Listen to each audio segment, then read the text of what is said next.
আমাকে একটু আলাদা করে দেখা উচিত, বিকজ আই অ্যাম ইন্টেলিজেন্ট।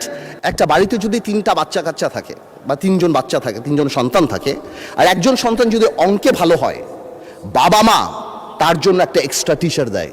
তার মানে এই না বাবা মা অন্য কাউকে অপছন্দ করে, বাট ওই মেরিটটাকে সম্মান করে।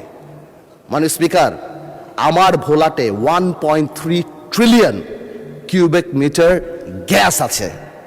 আমাকে একটু অঙ্কের টিচারের মতো আলাদা করে দেখা উচিত, because I am intelligent and I have the capacity to become a doctor or engineer in future.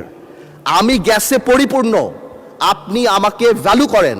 আজকে ভোলা ব্রিজ, আজকে আমি মন্ত্রীদের পিছে পিছে ঘুরি, কাউকে বলে আমাকে একটা এয়ারপোর্ট দেন, কাউকে বলে আমি একটা তেল দেয়, কাউকে বলি আমাকে একটু এয়ারপোর্ট করে দেন, আমাকে একটা বিশ্ববিদ্যালয় এবং আমার ভোলা ব্রিজ সেতু। অনেকেই এটা কনফিউশন যে এই বাজেটের মধ্যে কেন ভোলা বরিশাল সেতুর কথা আসলো না। আমি মনে হয় কয়েকবার আমার সেতুমন্ত্রী সাহেবকে ফোন করেছি, জানতে চেষ্টা করেছি, উনি আমাকে আশ্বস্ত করেছে ডিপিপি অনুমোদন হবে, তারপর G2G অথবা পিপি আদল হবে। এবার এটা কবে হবে আমি জানতে চাচ্ছি।